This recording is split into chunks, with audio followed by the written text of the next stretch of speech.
I'm Kathleen Wright-Braun, the chairman of the board of Kasem Cares.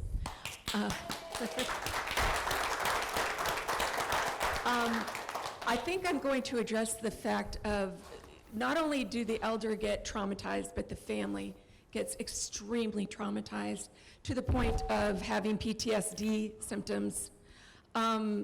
This, I call it a scam. I do believe a lot of this is RICO-based, that it's very well organized. There are very distinct signs of this type of abuse. It's very, very common. They talk a lot about Nevada, but as Kasem Cares, we get letters and stories, outrageous, horrendous stories of this type of abuse from everywhere, including we've had people from Australia contact us, England. This is happening everywhere in the world. In our country alone, what scares me is the fact that it's now hitting my generation, not just my parents. I lost my father. My father was a very humble man, grew up in the Depression, started out as a school teacher, ended up being a book salesman, became vice president of a publishing company, and then owned his own publishing company. He made his money by selling that company after growing it for years and years. He sold it for $100 million to the Chicago Tribune, retired, and became a philanthropist. One of the things that he did in his philanthropy, which was his legacy, was he went to the University of Idaho, and where he was his alma mater, and started a program called the Wright Fellows, which was giving scholarships to people that wanted to be teachers. And he helped more than 100 people during the time he had this program become teachers, and they were very like a family. They didn't have the money up there. Idaho didn't have a lot for their education system, and he helped these people get that. He wanted this to continue. He actually left in his estate plans that in an irrevocable trust that the state or the University of Idaho in the education program, that this would continue with $5 million he was donating at his passing. Okay. When my father passed, that had been destroyed. My father's case was very different in the sense that most of these cases, they claim that the person has dementia and needs to be under guardianship.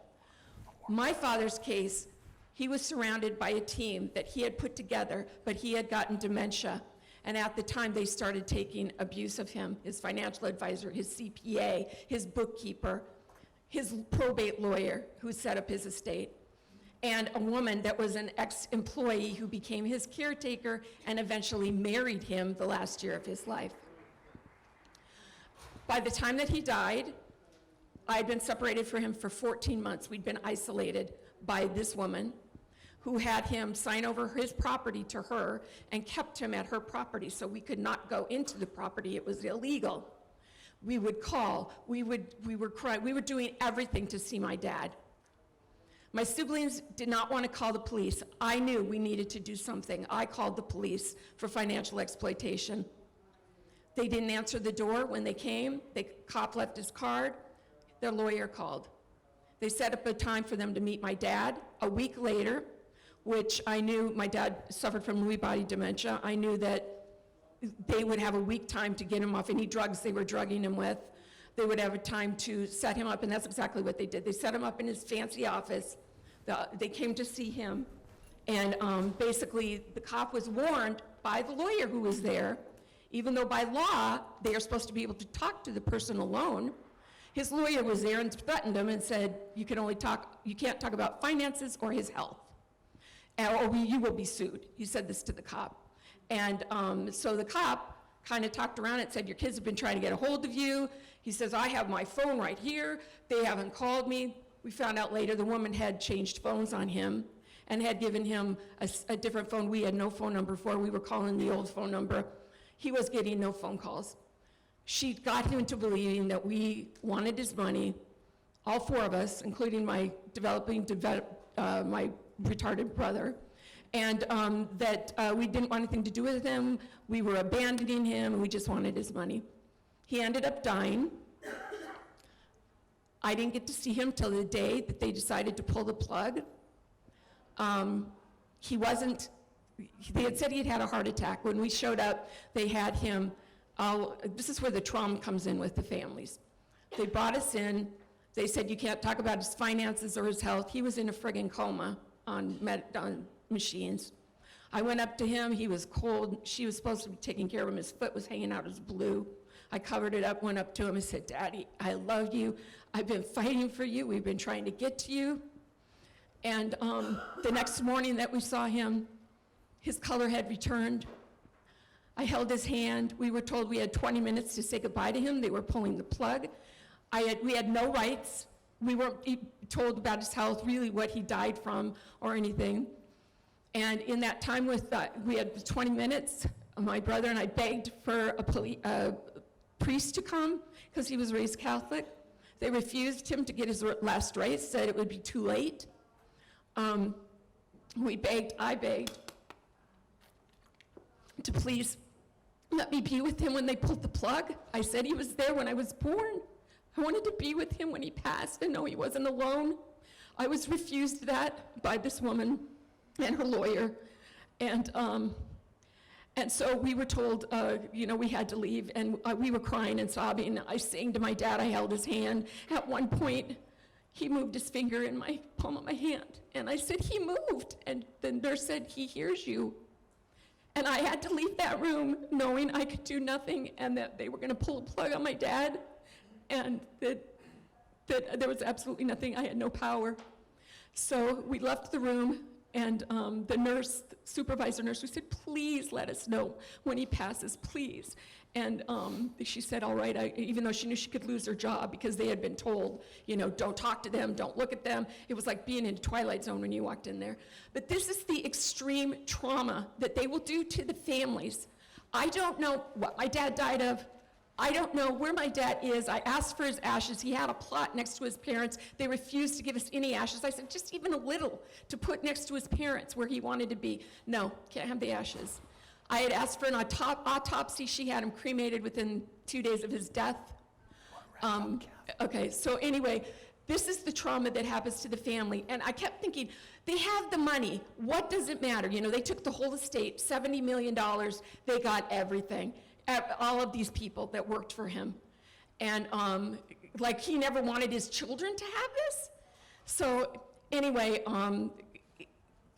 this is the trauma that happens to the families, and they do it on purpose. They do it to keep you from fighting back and being too slow to fight back. And when you do fight back, it's already rigged. I took my case to federal level. I just want to say this one thing. I took my case to federal level. A lot of these cases never get there. I took it to a federal level. 5 cases, state of Washington, 5 cases with wealthy people like this, millions of dollars, all shelved by the Department of Justice federally. And 5 of the people that abused my dad were involved in these other cases of abuse, and they shelved my case. So going federally is not necessarily going to help you either. And this is what we're trying to solve, and this is why we need everyone working together with minds and thinking out of the box and coming together. So thank you for listening. Thanks, Kerri. Hi, my name is Julie Belshi. I'm a guardian reform advocate with Kasem Cares Foundation. You all saw the film, or if you didn't, The Guardians by Billy Mintz is a story about my parents being isolated from me by a private guardian. I'm not here to talk about myself. What I'm here to tell you is I run a helpline for the families that are going through losing their loved ones. It is so distressing what they're going through. It's so disturbing. The emotions are so raw. They have lost hope. We need to all start working together. Before you take your pen and sign something so fast, if you work for a state, if you work for California State, you have a responsibility to take the time to listen to the family members and to investigate. Be your own investigator. Don't just be a paper shuffler. So I'm encouraging, before you just sign something off, think about your own family. Think about your wife. Think about your son, your daughter. It's very important that we all start to work together with this instead of just having people finger pointing, because a lot of these people are very angry. If you can give them time, just give them more time. I'm asking you, I'm pleading with you. If they just talk to me and then they come to you and you're not on the same page that I am, I'm gonna have this job till the day I die, because they have nowhere to go to. And this can happen to you in your own family. I came from a screening of the Guardians in Laguna Hills in January, and this happened to a judge here in California. So it's not, it's like a cancer in our society. So I just encourage everybody to please start working together. And if you have any questions, I'm here all day. Thank you. Thanks, Julie. Hello, my name is Kelly Rooney. I am an advocate with the Kasem Cares Foundation and very proud to be so. My father was Mickey Rooney, who brought a lot of joy to our world for many, many, many generations, over 300 motion pictures. He was an only child when he was born. He married 8 times. He had 8 children, 7 grandchildren, and 2 great-grandchildren. We all came to the conclusion as a family that Dad had been protecting us from all the secondary family members, 2 stepbrothers and their wives, and stepmother. We're gonna call them Cain and Abel also. Thanks, Kelly. That makes me feel better. They isolated him and abused him. He was not allowed to make his basic decisions that he wanted to. They withheld his ID, his food, his medication from him to control him. They would often tell him to shut up.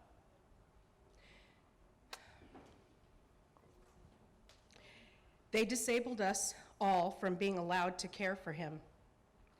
We all have rights as human beings and as family members to choose to love. If there is anything that I can give you today, is that if there is no evidence of caring, and all you see is isolation, and someone is only worried about what they might get, and they start to isolate from all the other people that love them, that is all the evidence you need.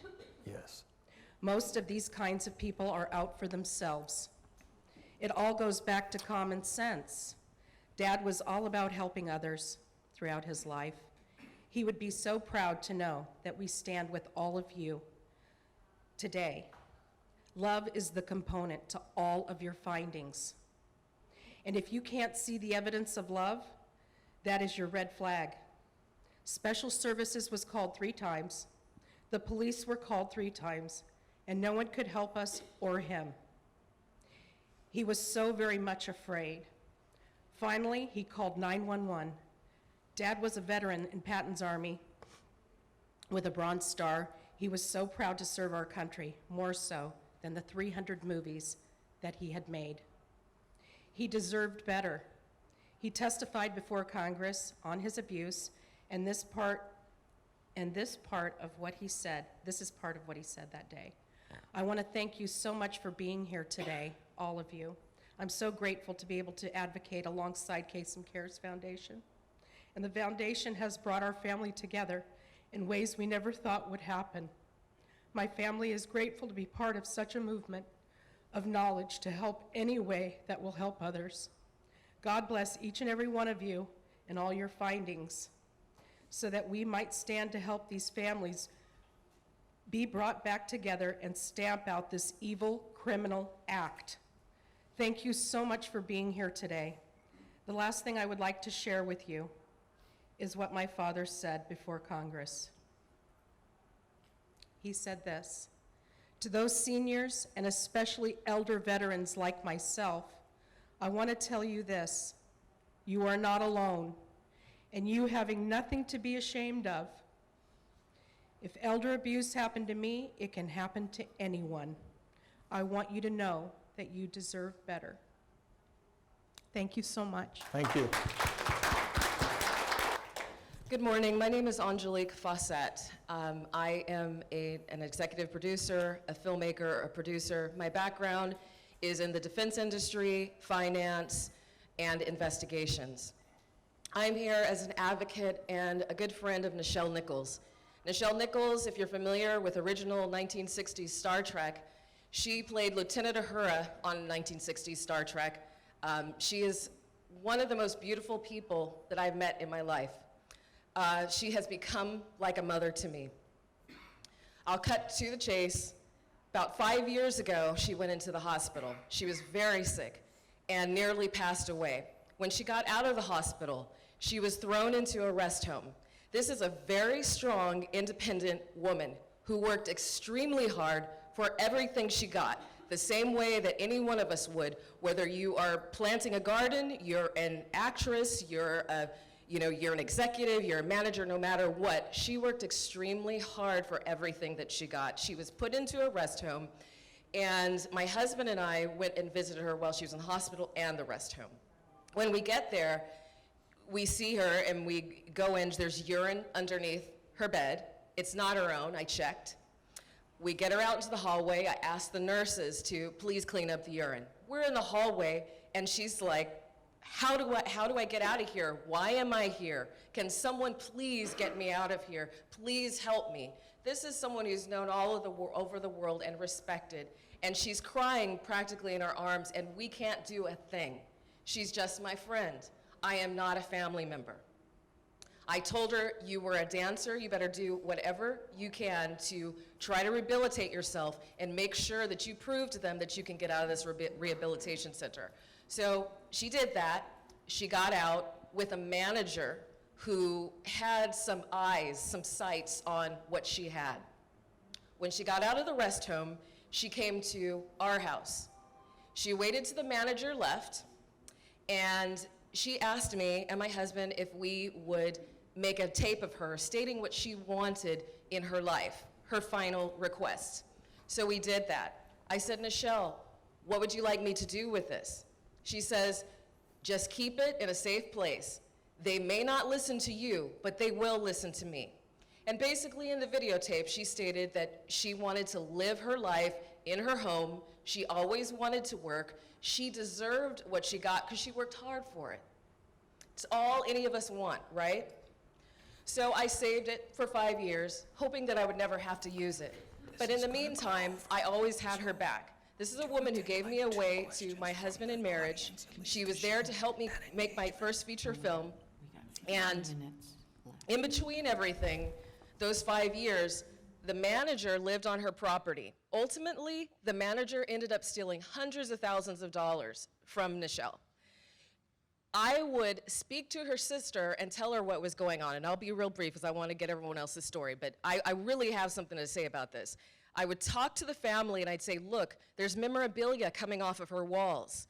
Her house is deteriorating. Her beloved garden, which is something that we shared because we both love gardening, her garden, the house was going down. I was buying her clothes. This is a friend that I loved. She has a very close family member, and I can only say so much because we're still in legal process. She has a very close family member who did not visit her on holidays, did not visit her anytime.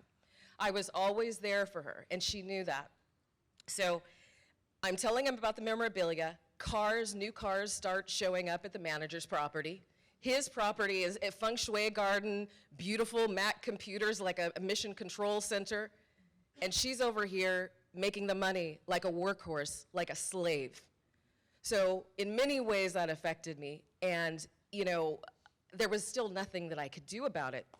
Finally, the manager talks to my husband and asks him if he will help him marry Nichelle. That was my last straw. Not to mention her 85th birthday, and I went upstairs to get her dress for her 85th birthday. Closet emptied. She had assistants. She had social media people. She had a manager straight stealing from her. Just imagine, your clothes, everything you have is gone, right? Just general stuff. So the marriage thing was it, and I told the family, you gotta do something, because if you don't, she's gonna be married, and everything that I knew that she told me that she wanted her family to have, they weren't gonna have it. So the son caught the manager trying to put the second house, because he had two houses on one property, tried to put the house in his name. Ultimately, we went to court. She was getting put into a rest home. Oh, okay. She was being put into a rest home, and I had to do something. So I tried to get the son to do what he needed to do. He would not. I had to release the video publicly as she asked.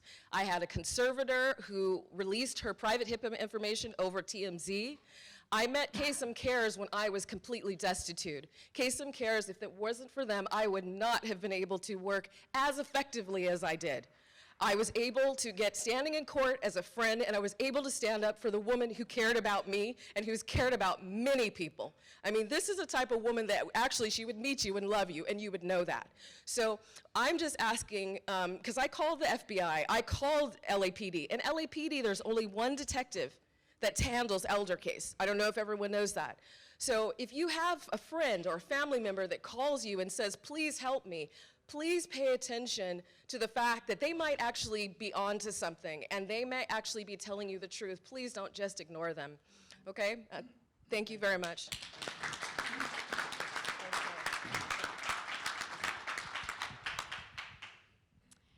Hi, I'd like to thank first Kerri Kasem and the entire Kasem Cares organization for the opportunity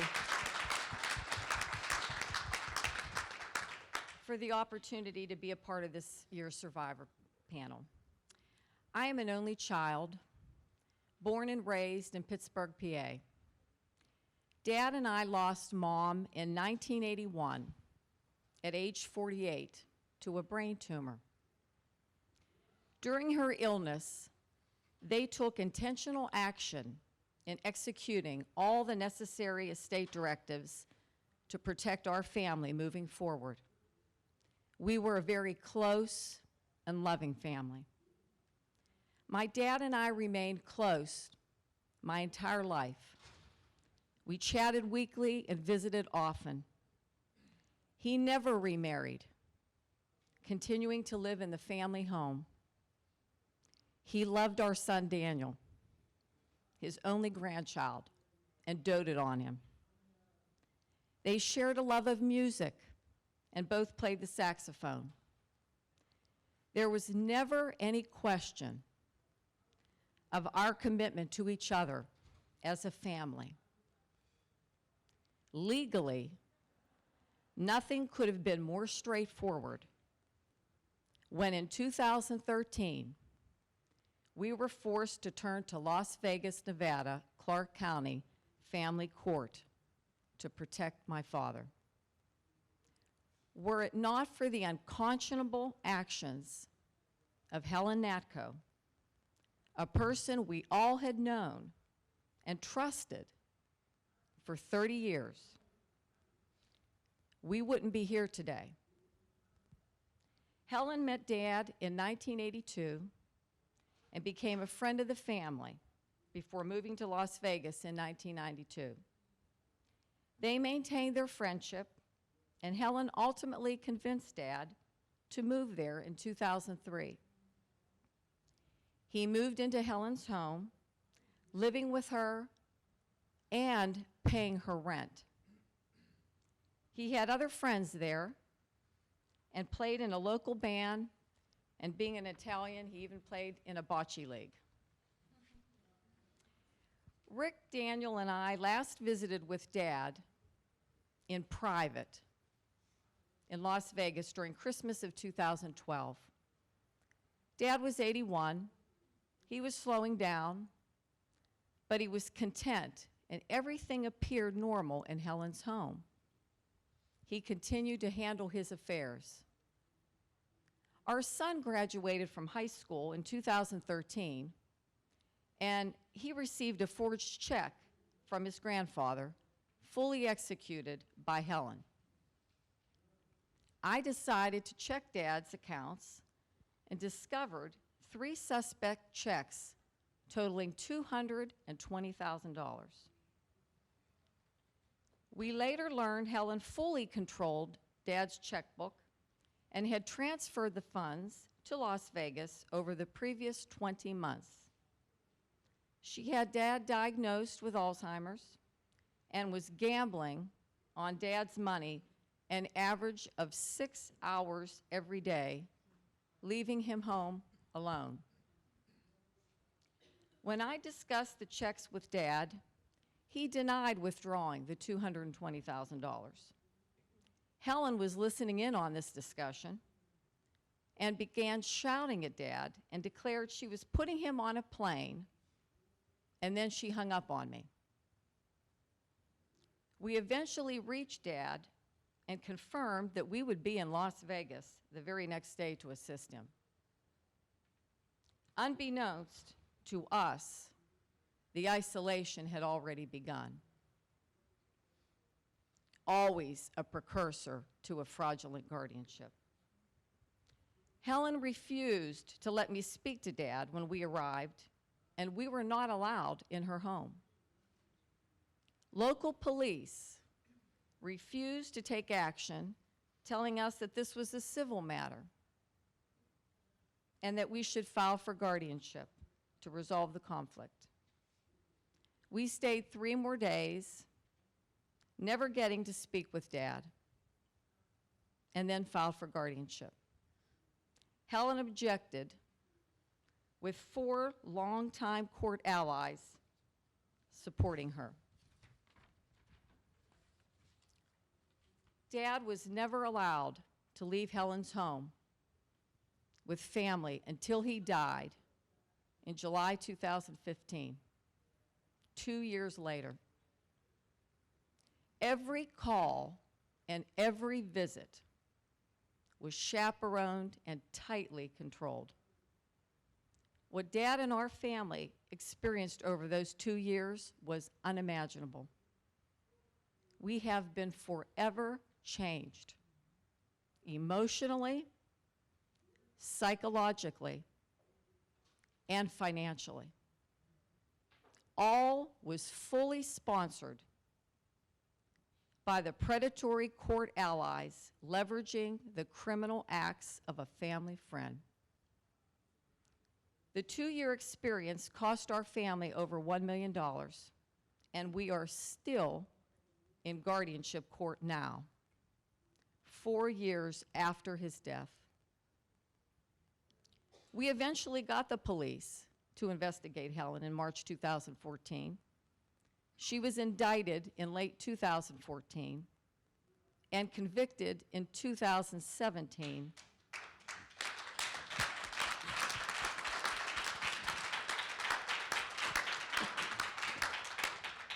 of theft and exploitation for what she had done to Dad from 2011 to 2013.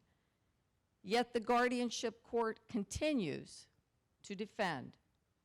She never harmed Dad, and she and her attorney should be paid another $60,000 for their services. In closing, my husband and I began SEER to assist current and future victims and to demand national reforms to combat probate, trust, and guardianship frauds. We all must be intentional. Get your estate documents executed for your loved ones. Create joint assets, and never, ever allow a police officer, an attorney, or a judge to convince you that guardianship or conservatorship might be a good thing. There are many less restrictive, less expensive, and less risky options to protect a loved one. Thank you. My name is Travis Campbell. Glenn Campbell was my father. And again, like her, I wanted to thank Kerri and Kathleen and Kelly, and most importantly, my wife of over 19 years who makes me whole and keeps me sane. But to try to be brief, everything that you had talked about with your presentation here, I've experienced firsthand. I mean, with regard to the conflict with the lawyers, you know, back and forth, and the movie last night was just eye-opening. Okay, the movie last night was just. The movie last night was just eye-opening. It was really, I mean, with the public guardian. With myself, the person that was basically inflicting the pain on me was my stepmother, pretty kind of like Kerri's case. basically, we found out, my father had Alzheimer's, and we found out that he was placed in a home via the media. My sister, who had toured with my father for over 25 years, and I tried to go see him in Nashville, and they wouldn't let us in. Basically, we had to go to court to be allowed to see our father, and initially we wanted, to be able to see our father, and we wanted a judge to appoint an outside third party to look over our father's finances. Well, basically, they spun that as to her and I were trying to take over our father's finances. As you said, they try to deceive people. And when my father initially, was declared, diagnosed with Alzheimer's, he wanted to do like a 12-show tour, as a final farewell concert. Well, my stepmother thought it'd be a good idea to do a 3-year, 156-show tour, which was ridiculous. Yeah, a little more than 12. It was kind of like, it was like a last dash for cash money grab, in my opinion. And and basically, and then she thought it was a great idea to film this. I don't know if many of you remember the documentary called I'll Be Me. Okay, it was about my father's last tour. I'm very happy it raised awareness for Alzheimer's, but not to the detriment, or, the degradation of my father, that showed him urinating in a corner. It showed him licking plates. She was complaining that some of the medication was increasing his libido. It was just, for me, it was really sad. And the kids that weren't from my stepmother, we were totally excluded from the project, so we couldn't even wish our best to our father. And it got to the point, kind of like with what Kathleen was saying, is that when my father was my wife and I were driving from Kansas to Nashville when he passed, and then when he passed, my sister, again, who had been touring with my dad's best friend, was not allowed in the room with him. And basically, when we first started this quest, again, Kerri and the Kasem Cares organization was just paramount in helping us. We eventually passed a bill that's modeled after the bill that Kerri goes around to the states, or I should say we go around to the states now, and try to help pass. But I had already signed a mediated settlement agreement prior to that bill's passing. And so it didn't really affect me, but as I like to say, granted, the notoriety of our fathers gets us in the door, but we do this for the people, the millions of people that we'll never meet, and that's the beauty of it. That's the beauty of it. And one other thing I wanted to say, after Senator Rusty Crowe in Tennessee, he was paramount in passing the bill, and he's also formed an elderly exploitation committee. Yeah, that's one thing that my wife was going to talk about. But I just wanted to say that, just to be able to bring awareness to this is such a, it's such a pleasure to be able to do that. And I found very interesting the federal bills that you had put up there, because we just returned from Washington, D.C., where we lobbied over 15 senators and 2 Congress people about the plight that It's a great move. That we all share. But I wanted to thank you all for coming and allowing us to speak and for opening for my eyes. Oh, and one thing that I wanted to, that always sticks with me, something that Kerri said last year is isolate, medicate, and still be a state. That's honestly what they do. Once you start isolating people, that's a red flag right there. And then they start medicating them. But thank you very much, everybody. Thanks, Travis. Thanks, Travis.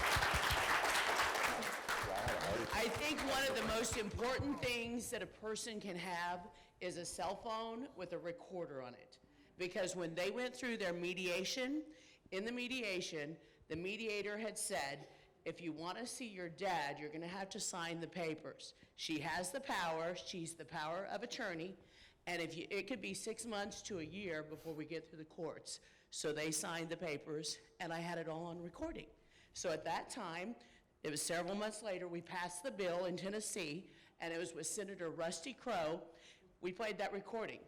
If you want to see your dad, it could be 6 months to a year before you get in to see him if you don't sign this. So that was very powerful.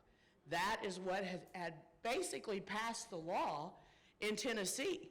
because the stepmother had even hired an attorney to go and lobby against that as a professional member of the Bar Association. She didn't tell anybody that she was Kim Campbell's lawyer, and it came out in front of the Senate Judiciary Committee. So, and that tape, that is what has now started a task force in Tennessee that they go around and they look for the signs. So, love you, Senator Crow. Anyway, thank you. Thank you so much for listening to us. The stories are real. If it can happen to Glenn Campbell, Mickey Rooney, Casey Kasem, it can happen to anybody.